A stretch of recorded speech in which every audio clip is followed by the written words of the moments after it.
Assalamualaikum warahmatullahi wabarakatuh. Kali ini saya membuat atau menyajikan video tentang kisah salah satu pahlawan nasional Indonesia, yaitu Abdul Muiz Hasan, seseorang yang sangat berjasa terhadap Provinsi Kalimantan Timur.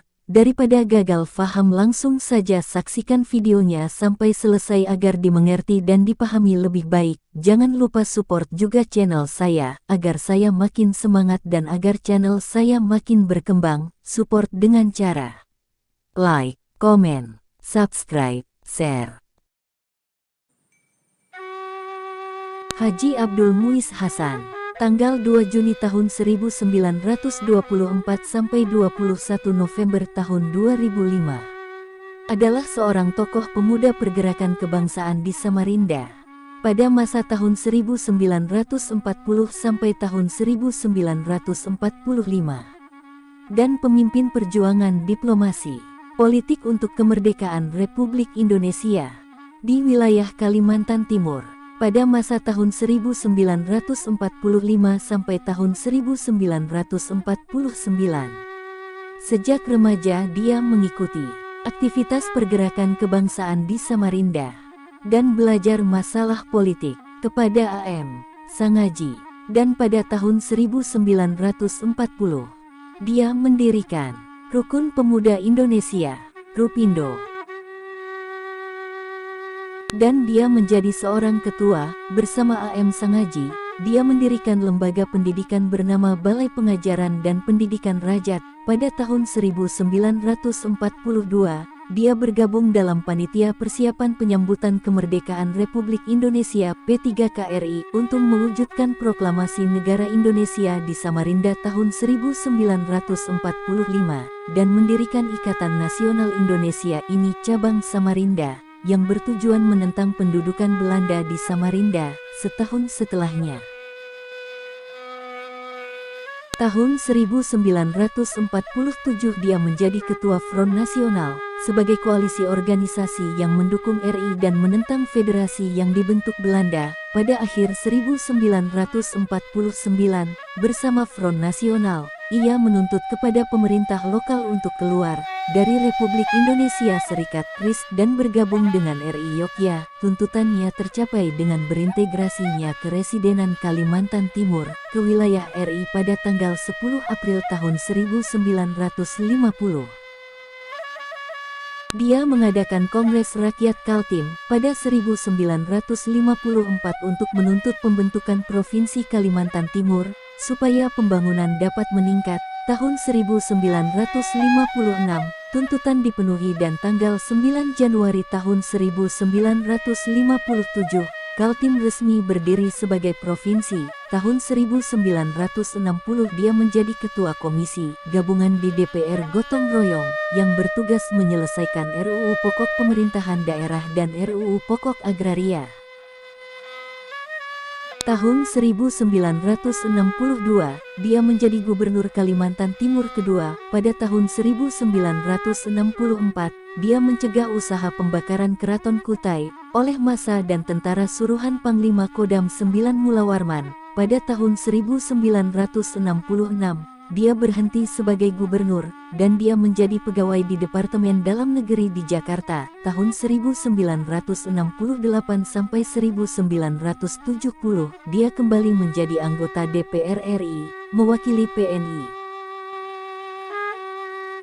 Tahun 1976, dia pensiun dari PNS dan berkiprah di bidang sosial kemasyarakatan, serta menulis artikel dan buku hingga tahun 2004, dan beliau meninggal pada tahun 2005, dalam usia 81 tahun. Tahun 2018, salah satu kelompok pemerhati sejarah yang independen mengajukan usulan calon pahlawan nasional Abdul Muiz Hasan kepada Wali Kota Samarinda. Para sejarawan akademis dalam Seminar Nasional 2019 menilai Abdul Muiz Hasan layak diusulkan kepada pemerintah pusat sebagai pahlawan nasional. Abdul Muiz Hasan adalah seorang yang beretnis Banjar. Dia merupakan putra kelima dari Muhammad Hasan, yakni seorang tokoh syarikat Islam Samarinda. Pada masa pergerakan kebangsaan, kakeknya dari pihak ayah bernama Haji Muhammad Saleh yang berasal dari Amuntai, Kalimantan Selatan, sedangkan kakek dan nenek dari pihak ibunya berasal dari Banjarmasin. Pada usia 5 tahun, Abdul Muiz Hasan bersekolah di Meis J School yang didirikan oleh Aminah Syukur bersama suaminya, Muhammad Jacob. Dia memperoleh ijazah mulo dari Institut Het Sunningland. Di samping itu, dia juga memiliki ijazah Bukouding A dan B, serta menamatkan Hollands Inlandse School HIS di Sungai Pinang, Samarinda. Pendidikan politiknya diperoleh dari A. M. Sangaji, adalah seorang tokoh pergerakan penyadar ex-PSI, bersama Haji Agus Salim, pada masa penjajahan Belanda. Pada tahun 1944, pada usia 20 tahun, Abdul Muiz Hasan menikah dengan Fatimah, yang lebih muda 4 tahun darinya. Dia dan Fatimah dikaruniai 6 putra dan 1 putri. Dia juga mempunyai adik kandung bernama Muhammad Syarkawi Hasan, yang merupakan Ketua Umum Pengurus Besar Persatuan Dokter Gigi Indonesia periode 1982 sampai 1988, serta Ketua Majelis Kehormatan dan Penasihat Pengurus Besar PDGI periode 1988 sampai 2003. Karena hidup sezaman dengan Ince Abdul Muiz, dan untuk membedakan keduanya, orang-orang memanggil Abdul Muiz Hasan dengan julukan Muiz Kecil, sedangkan Ince Abdul Muiz dengan julukan Muiz Tinggi. Hal ini berdasarkan postur badan keduanya. Pada bulan Mei tahun 1940, Abdul Muiz Hasan menggagas pembentukan organisasi kepemudaan yang berhaluan kebangsaan bernama Rupindo Roekon Pemuda Indonesia. Ketika berusia 18 tahun, dia bersama A.M. Sungaji mengaktifkan Neutrale School menjadi Balai Pengajaran dan Pendidikan Rakyat BPPR pada 1942. Setelah Republik Indonesia memproklamasikan kemerdekaan tanggal 17 Agustus tahun 1945. Sementara Samarinda dan Kalimantan Timur belum bergabung dengan Republik Indonesia. Dia bergabung dengan gerakan D.R. Suwaji yang merencanakan proklamasi kemerdekaan di Samarinda.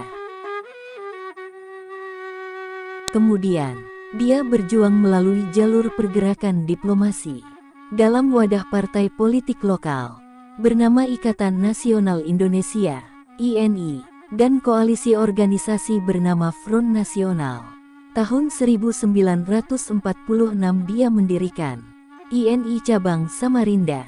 Pada tahun 1947, dia ditunjuk INI menjadi ketua Front Nasional. Kedua organisasi yang bermarkas di Gedung Nasional Samarinda tersebut menyatakan sikap mendukung negara Republik Indonesia dan menentang pendudukan Belanda di Indonesia. Sikap ini bertolak belakang dengan 4 kesultanan yang ada di Karesidenan Kalimantan Timur yang memilih lebih bergabung dengan Pemerintahan Federasi Kalimantan Timur, bentukan Gubernur Jenderal Hindia Belanda, Hubertus Johannes van Mook. Federasi Kalimantan Timur pernah menawarkan kedudukan sebagai delegasi dalam Bandung Federal Konferensi (BFC), yakni Konferensi Federal Bandung, yang digagas oleh Van Mook.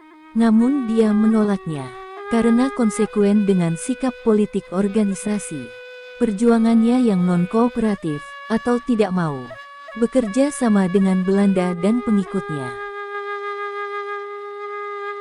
Hasil dari konferensi meja bundar 1949 yang membentuk Republik Indonesia Serikat membuat Kalimantan Timur tergabung dalam Republik Indonesia Serikat. Keadaan ini tidak membuat kepuasan Front Nasional dan kaum Republikan. Maka dia mempelopori tuntutan agar Kalimantan Timur keluar dari RIS dan berintegrasi ke Negara Kesatuan Republik Indonesia.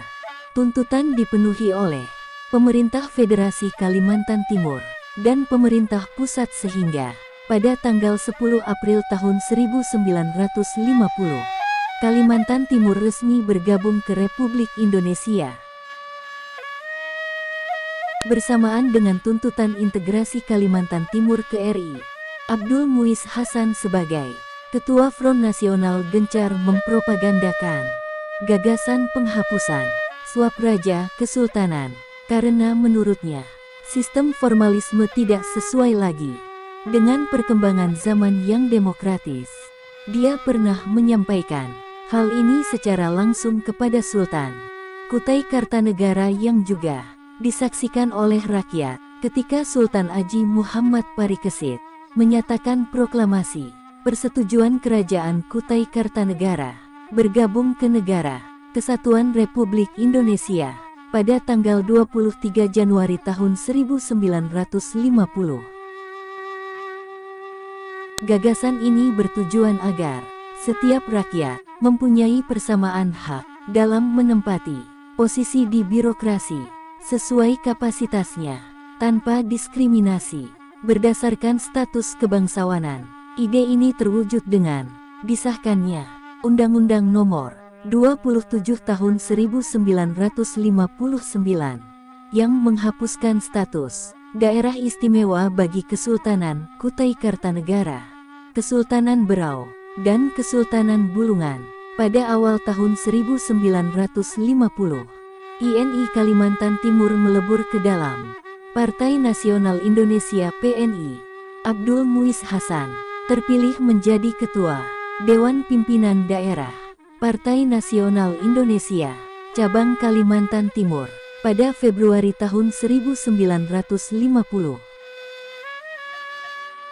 PNI sendiri merupakan partai politik berhaluan nasionalis yang terbesar pada Orde Lama. Ia menempati pucuk pimpinan PNI Kaltim selama 9 tahun, sejak tahun 1950 sampai 1959. Setelah itu, Dewan Pimpinan Pusat PNI mengangkatnya sebagai anggota Dewan Partai PNI pada tahun 1954. Dia memobilisasi massa PNI dan rakyat untuk mengadakan Kongres Rakyat Kalimantan Timur. Kongres ini menyuarakan tuntutan pemberian status provinsi bagi Kalimantan Timur, yang kalau itu masih berstatus keresidenan di bawah provinsi Kalimantan yang beribu kota di Banjarmasin. Perjuangannya berhasil dengan terbitnya Undang-Undang Nomor 25 Tahun 1956 yang membagi Kalimantan menjadi 3 provinsi, diantaranya Provinsi Kalimantan Timur.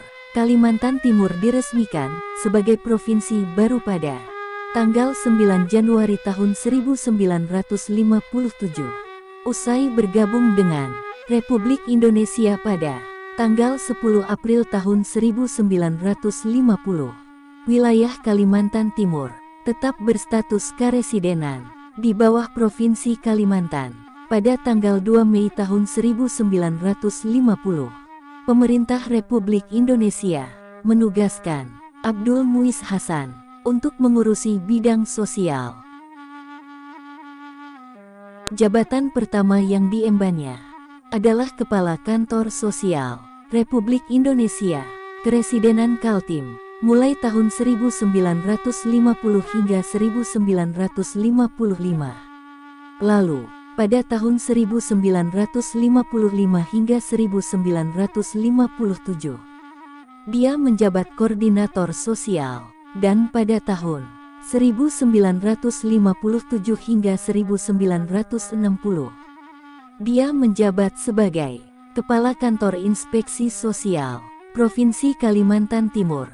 Pada 1960, dia ditugaskan oleh pemerintah pusat ke ibu kota provinsi Kalimantan Selatan, Banjarmasin.